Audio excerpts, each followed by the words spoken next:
जय भारत, जय हिंद, वंदे मातरम। साथियों, स्वागत है आपका हमारी रोजाना 10 मिनट 50 पद की सीरीज में। चलिए साथियों, स्टार्ट करते हैं अपनी आज की क्लास। पहला प्रश्न आपकी स्क्रीन पे, निम्न में से कौन सा स्रोत चंद्रगुप्त मौर्य को क्षत्रिय बताता है? तो दिव्यावदान जो है ये चंद्रगुप्त मौर्य को क्षत्रिय बताता है। फिर नेक्स्ट क्वेश्चन, निम्नलिखित में से किसे मिस्र के टाल में फिलाडेस ने मौर्य काल में भारत में राजदूत के रूप में भेजा था? तो फिलाडेस ने राजदूत के रूप में भेजा था डायोनिसस को। फिर नेक्स्ट क्वेश्चन, निम्नलिखित में से कौन समुद्र से समुद्र तक, बंगाल की खाड़ी से अरब सागर तक विस्तृत प्रथम साम्राज्य था? तो ये साम्राज्य था दोस्तों मौर्य साम्राज्य। फिर नेक्स्ट क्वेश्चन, मौर्यों की अवधि में पूर्वी तटीय प्रमुख पोर्ट रहा है? तो पूर्वी तट का जो है प्रमुख पोर्ट जो था वो ताम्रलिप्ति था। कौटिल्य किसका प्रधानमंत्री रहा? तो कौटिल्य जो है दोस्तों चंद्रगुप्त मौर्य का प्रधानमंत्री रहा था। फिर नेक्स्ट क्वेश्चन, इनमें से कौन सी साहित्यिक कृति विस्तार पूर्वक वर्णित करती हैं कि नंदों को चंद्रगुप्त मौर्य और कौटिल्य ने मिलकर खदेड़ दिया था? तो इसके बारे में जानकारी मिलती है विशाखादत्तर की मुद्रा राक्षस में। फिर नेक्स्ट क्वेश्चन, सांची स्तूप का निर्माण किसने करवाया था? तो सांची का जो स्तूप है दोस्तों उसका निर्माण करवाया था अशोक ने। फिर नेक्स्ट क्वेश्चन, लुम्बिनी गौतम बुद्ध का जन्म स्थान था, इसका समर्थक किसके एक अभिलेख होता है? तो यह होता है दोस्तों अशोक के अभिलेख में। फिर नेक्स्ट क्वेश्चन, अशोक के निम्न में से किस शिलालेख में एक ग्राम के भू राजस्व में रियायत का उल्लेख है? तो रियायत का उल्लेख है भू राजस्व के बारे में लुम्बिनी के स्तंभ लेख में। फिर नेक्स्ट क्वेश्चन, चंद्रगुप्त मौर्य का प्राचीनतम अभिलेखीय उद्धरण निम्न में से किस अभिलेख में मिलता है? तो ये मिलता है दोस्तों हमें रुद्रदामन का जूनागढ़ अभिलेख में। तो ऑप्शन नंबर जो है अपना डी सही हो जाएगा। फिर नेक्स्ट क्वेश्चन, मौर्य साम्राज्य के पतन के कारणों में निम्नलिखित में से कौन सा नहीं है? अब जो नहीं है वो बताना है। तो अशोक के कमजोर उत्तराधिकारी, अशोक द्वारा संचालित शांति नीति, उन्होंने मौर्य प्रशासन की प्रकृति को केंद्रीय कर दिया था, ये तो सही हो गए। परवर्ती मौर्य शासकों द्वारा अपनाई गई विजय नीति, ये गलत हो जाएगा। ऑप्शन नंबर डी जो है अपना सही है। सीरिया के सम्राट के दूत के रूप में बिंदुसार की राज्यसभा में कौन आया था? तो उस समय आया था दोस्तों डायमेकस। मौर्य सेना में सम्मिलित थे, तो मौर्य सेना में कौन सम्मिलित थे ये बताना आपने को। देखिए पदाति भी थे, अश्वारोही भी थे, रथ भी थे और गज भी थे, तो सभी जो है अपने सही हो जाएंगे। फिर नेक्स्ट क्वेश्चन, कौटिल्य के अर्थशास्त्र में वर्णित प्रणय कर का अर्थ था? जो प्रणय जो कर था दोस्तों वो था कि ये एक अपादकय था। फिर नेक्स्ट क्वेश्चन, मौर्य शासन व्यवस्था में रूपदर्शक नामक अधिकारी था? तो रूपदर्शक नामक जो अधिकारी वो उसका काम था कि सिक्कों का परीक्षण करना। मौर्य प्रशासन में सीता से तात्पर्य था? उस समय दोस्तों सीता कहा गया राजकीय भूमि से प्राप्त राजस्व को। मौर्य काल में वाणिज्य अधीक्षक कहलाता था, जो वाणिज्य का जो अधीक्षक होता था उसको पण्याध्यक्ष कहते थे। निम्नलिखित में से कौन अशोक का समकालीन नहीं था? तो अशोक का समकालीन देखा जाए तो डायोडोट्स जो है ये इसका समकालीन नहीं था। फिर नेक्स्ट क्वेश्चन, निम्नलिखित में से किसने यूनानी लेखकों के सेंड्रोकोट समीकरण का चंद्रगुप्त मौर्य से किया? तो देखिए इसका समीकरण बैठाया है विलियम जोन्स ने।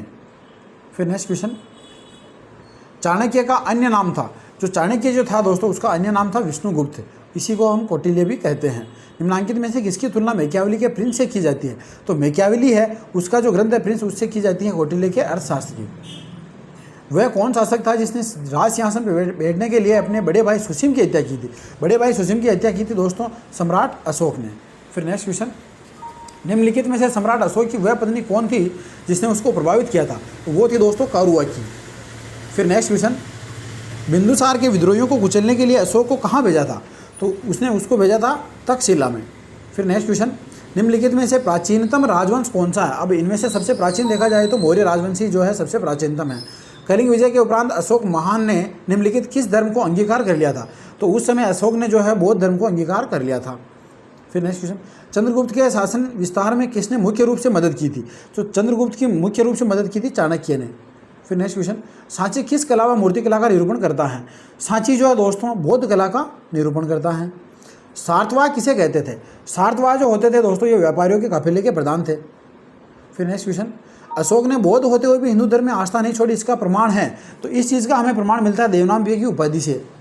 फिर नेक्स्ट क्वेश्चन, निम्नलिखित में से कौन सा स्रोत मौर्यों के नगर प्रशासन का विस्तृत विवरण प्रस्तुत करता है?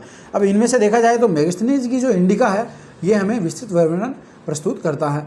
मौर्य समाज का विभाजन 7 वर्गों में विशेष तौर पर उल्लिखित हैं, तो ये जो है उल्लिखित है दोस्तों मेगास्थनीज की इंडिका में। अशोक के अधीन मौर्य राजतंत्र का सबसे सही वर्णन निम्नलिखित में से कौन सा होगा? अगर इनमें से देखा जाए दोस्तों तो केंद्रीकृत एकाधिपत्य जो था ये जो है सबसे बड़ी मौर्य राजतंत्र की सबसे सही विशेषता होगी। फिर नेक्स्ट क्वेश्चन, अशोक की प्रशासनिक नीति में भारी परिवर्तन किस घटना से आया था? तो ये आया था दोस्तों उसके कलिंग युद्ध में। फिर नेक्स्ट क्वेश्चन, अशोक ने किस बौद्ध साधु से प्रभावित होकर बौद्ध धर्म अपनाया था? तो सम्राट अशोक ने जो है दोस्तों उपगुप्त से प्रभावित होकर बौद्ध धर्म अपनाया था। मौर्य शासनकाल में पिंड कर एक कर था। जो पिंड कर था वो दोस्तों एक ग्राम से संयुक्त रूप से लिया जाने वाला कर था। फिर नेक्स्ट क्वेश्चन, निम्नलिखित स्थानों में कहाँ पर अशोक के शिलालेख मिलते हैं? अब देखा जाए इनमें से अगर तो अशोक के शिलालेख इन सभी जगह से मिलते हैं, अहरोरा, धुली और गिरनार। तो ऑप्शन नंबर डी जो है अपना सही हो जाएगा। फिर नेक्स्ट क्वेश्चन, भारत में अशोक का शासन काल था। तो अशोक जो सम्राट अशोक जो उनका शासन काल था दोस्तों 273 ईस्वी पूर्व से 232 ईस्वी पूर्व तक। नेक्स्ट क्वेश्चन, अशोक के अभिलेख और ब्राह्मी लिपि को सर्वप्रथम किसके द्वारा पढ़ा गया था? तो सबसे पहले पढ़ा था इसको जेम्स प्रिंसेप ने।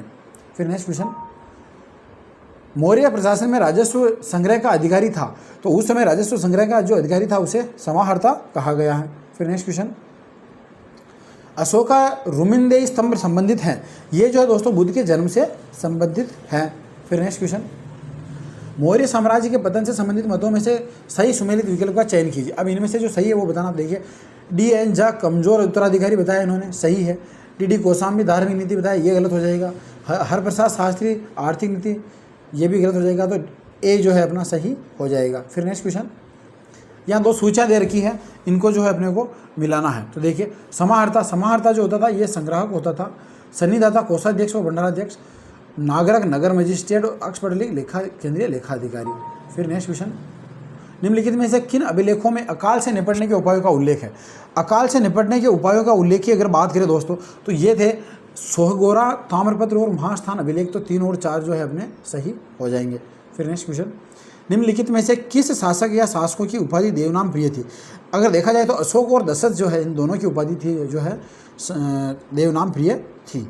मौर्य काल में भूमिकर जो कि राज्य की आय का मुख्य स्रोत था का सर्वोच्च अधिकारी कौन था? ये होता था दोस्तों सीता अध्यक्ष। तो ये थी दोस्तों अपनी रोजाना 10 मिनट 50% की सीरीज़ की आज की क्लास। आशा करता हूँ आपको क्लास पसंद आई होगी। अगर क्लास अच्छी लगी हो तो लाइक, शेयर और सब्सक्राइब जरूर करें। धन्यवाद।